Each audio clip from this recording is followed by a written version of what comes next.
Let's take a look at these two fractions, 7/10 and 8/9. A common question is to compare these two fractions and to answer which one is larger or greater.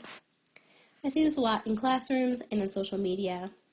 One thing that I've seen a lot on Pinterest on my social media has been the idea about using cross multiplication or what's called the butterfly method to determine which one of these is larger.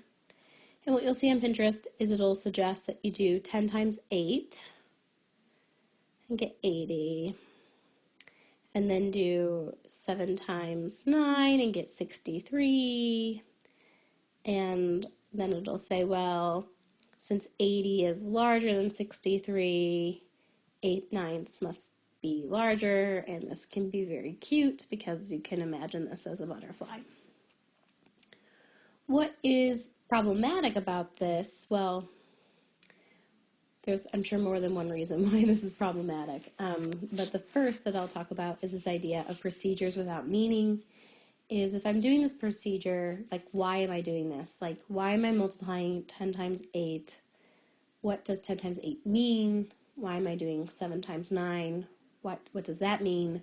Why is it that if 80 is larger, 8/9 is larger? What does 80 even have to do with 8/9? So there's that whole idea of like that there should be some sort of conceptual underpinning behind our procedures we're using. But for me, I think another thing that's hugely problematic about this is no matter how cute it is, it doesn't always work. For example, let's say I make one butterfly wing, 7 times 9, and I get 63, and then I make another butterfly wing, and I do 8 times 10, I get 80. Here, I've done it just ever so slightly, just as cute. Made a butterfly. I've multiplied each of the wings, but you'll notice this time I determine that 7/9 is the larger fraction, which is a different answer than what I obtained before and incidentally incorrect. And so really this very cute procedure where you make a butterfly is, it doesn't always work because it's entirely contingent upon you doing 10 times 8 this direction and not doing 8 times 10 in this direction. And so really you're just memorizing which direction you need to multiply, which doesn't really have any meaning. So what are some conceptual ways you could think about this? Well, I'll just tell you how I thought about it when I first looked at it. 8/9 and 7/10. I thought about 9ths and 10ths and what they mean.